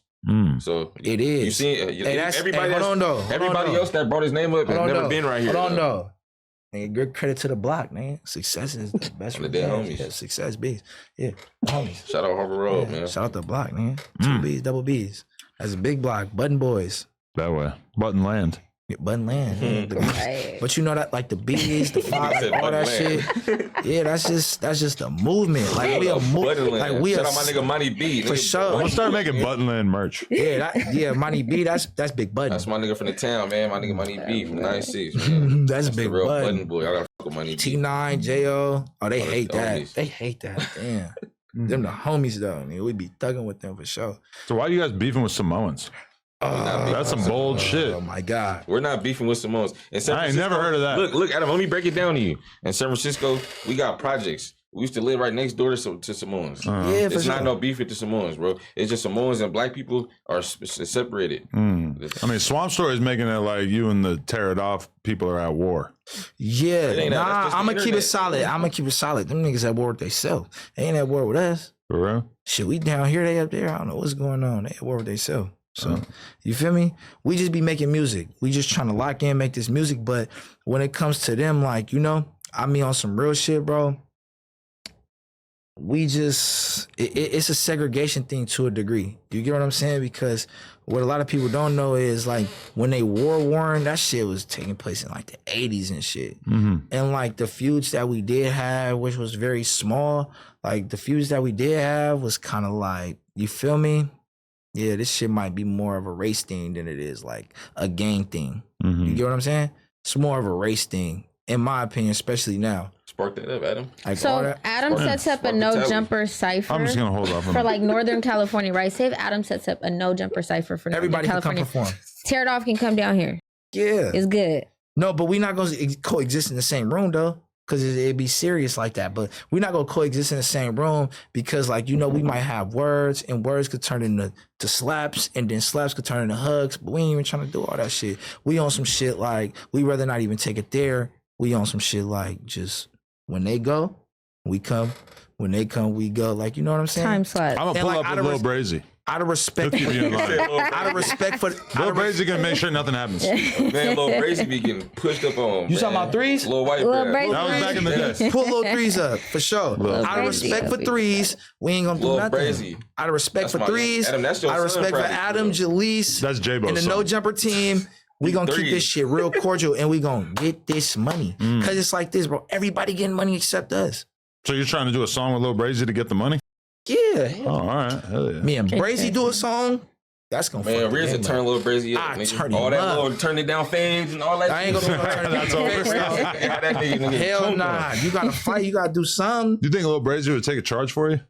Take a charge for me? Yeah. She ain't gonna have no choice. I'm a felon now. Shit. Look, little bruh. Brazy, hold this. Go to the look. You gonna go to the halls for a month and I'll see you in 30 days. It's good. It's good. I got you, little bro. Don't even trip. Hell yeah, I'm gonna have a program. He gonna lose all that weight. Gonna get. You feel me? I just keep thinking about how there's gonna be like an 18-year-old version of him one day, and it's gonna be a totally different thing. Yeah, he gonna turn to like little. Like he's gonna be a grown up one day. Yeah, he gonna. It's gonna be weird. I think he gonna flip the script. I think he gonna start doing. Tie his face up. Start coloring his hair orange, red, yellow. Oh, that's one angle he could go, or he could just be a real demon. I don't think Lil Brazy ever gonna be a demon because I don't think he ever gonna have the opportunity to be a demon. Shit, I don't know. Where are you from? Ogden, Utah. Out of here. Hey. Fuck out of here. I said on this podcast that I've been to Ogden, Utah, and that it ain't on shit. And then I got corrected by a lot of people in the comments being like, bruh, it actually really do go on out there. And I'm like, all right, even though I've been there, I can't act like I know what the worst crimes and shit that go on there are. But I'm keeping a band though. Like the 3s chain that he got, if he was out here, that would have been chalked. We would have been took that on the beat. All the you know videos what? we seeing how he going out, we would have, man. On the homies, I love Lil Brazy because he's so funny because he be running every time somebody pushes him. Goal.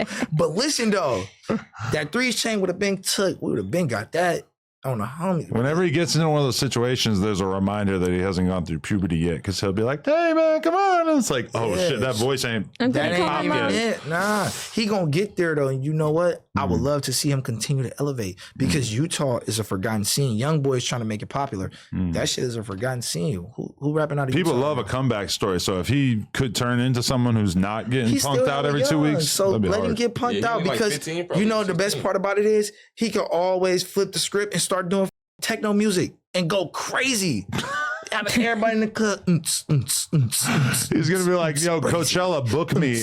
I did No Jumper in 2025. I was a blood. I was a blood. Then I switched to techno music and made 20 M's off this shit. That's the Yeah. goal. Because at the end of the day, you want to have generational wealth. Bro, if he switches his life and stops worshiping Jaaybo and starts worshiping Skrillex or whatever, that's gonna be amazing. Hell yeah. He could do it. He could do it. I think it's just gonna take some time and mental growth. Adam, get Lil Brazy, tap him in with Riz. We're gonna turn Tap him him in up, with bro. Riz, for He gonna sure. be 5, bro. All that 3 shit, All that 3 shit, we gonna cut be that out. He gonna be throwing 5s. For Okay. sure. I'm And sure he's he's gonna be down. on program though. Like you feel me? He seems impressionable. Like I would have had Jaaybo on program. Little bro, we ain't doing that clown ass shit. What the is you traveling across state lines with all this? We ain't got we got other niggas for that, bro. Like I would have had him on program, but niggas ain't here. They just wanna crash. So go crash. We're gonna get this money. We're gonna stay free and stay alive. Let's Feel go me? crash. No. I'm down to crash. It's fucking Adam. Let's crash. Jalise, thank you. You're welcome, Adam. Dreamllife Rizzy. Appreciate you, brother. Epic interview, honestly. This is going to be very, very good for you. They're going to see this. They're going to be like, damn, I with him. I hope so. They might not. Nah, I think they're going to like what you were They might putting down. crash.